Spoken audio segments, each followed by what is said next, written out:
La reine est protégée par la famille royale en raison de sa fragilité mentale et physique, a déclaré Express. Co.uk. Sa Majesté s'est rendue sur le balcon du palais de Buckingham, sa famille en remorque, pour apprécier les milliers de personnes rassemblées au Mall pour célébrer son règne historique de 70 ans.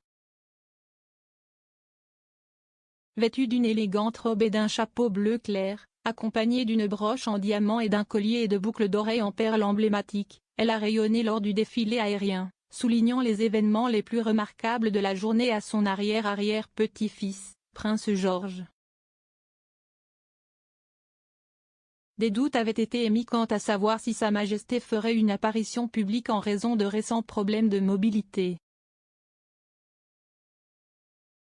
Le palais a déclaré que sa présence ne serait confirmée que le jour même, ce qui a conduit beaucoup à se demander s'il verrait le prince Charles à sa place sur le balcon.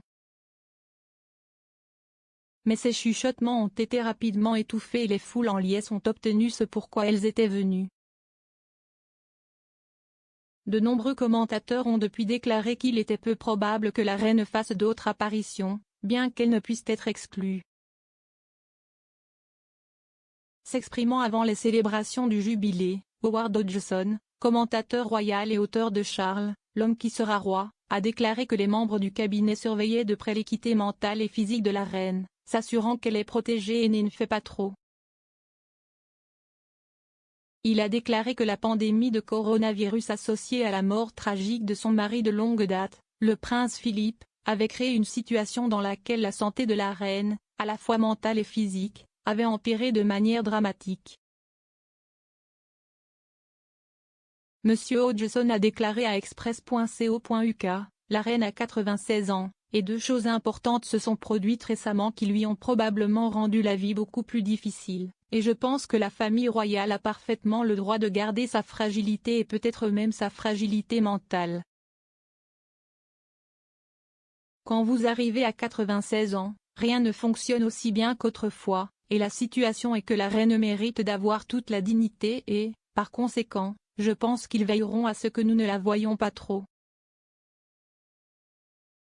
Lorsqu'on lui a demandé s'il croyait que la famille elle-même tenait à protéger la fragilité physique et mentale de la reine, il a répondu « Je pense que oui, et je pense qu'elle a parfaitement le droit de vivre ces dernières années de sa vie avec autant de dignité que possible. »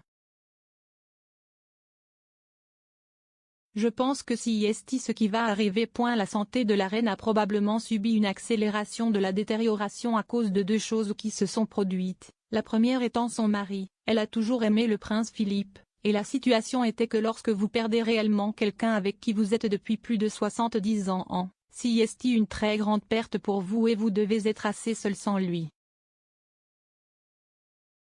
Très souvent, lorsqu'un partenaire meurt, l'autre meurt de manière éreintée dans un court laps de temps également ou peut-être dans une situation où il devient en fait beaucoup plus reclus et déprimé.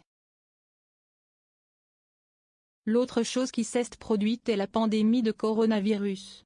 Si vous faites quelque chose tous les jours, vous ne le perdrez pas, et je pense que Covid-19 a rompu d'énormes quantités de routine avec la reine parce que tout le monde était enfermé. La reine et Philippe ont passé une grande partie du verrouillage du coronavirus au château de Windsor, loin du brouhaha habituel de l'accomplissement des fonctions royales. Selon l'experte royale Cathy Nicholl, ce fut un moment heureux pour le couple, car ils appréciaient les promenades quotidiennes dans les jardins privés et tenaient à dîner ensemble chaque soir, a-t-elle écrit dans un article pour Vanity Fair l'année dernière. Depuis lors, la reine a souffert de problèmes de mobilité épisodiques qui l'ont amené à annuler une course sur des engagements majeurs au cours des 7 derniers mois. En octobre 2021, elle a utilisé une canne lors d'un service de l'abbaye de Westminster, la première fois qu'elle l'avait fait lors d'un événement majeur de l'histoire. Une semaine après cela, elle a reçu l'ordre de se reposer par des médecins, conseillés d'annuler un voyage en Irlande du Nord. La reine a ensuite été admise à l'hôpital pour des enquêtes préliminaires et a passé sa première nuitée le 20 octobre 2021 depuis 8 ans. Le lendemain, cependant, Elle était à son bureau à Windsor, exécutant ce qu'on a décrit comme des tâches légères. L'inquiétude pour sa santé s'est accrue lorsqu'elle s'est retirée d'une série d'engagements de haut niveau, notamment le sommet sur le changement climatique COP26 et le Festival du Souvenir. Le palais encore une fois, on lui avait conseillé de ne pas effectuer de visite officielle à ce moment-là, et elle a ensuite manqué le service du dimanche du souvenir au cénotaphe en raison d'une entorse d'eau. Pendant plus de 3 mois après cela, la reine a généralement effectué des tâches légères, qui comprenaient des réunions virtuelles et en personne, mais confinées au château de Windsor. Mais aujourd'hui, contre toute attente, Sa Majesté a conduit sa famille sur le balcon et a regardé ses fidèles sujets, quelque chose dont on se souviendra pendant des années.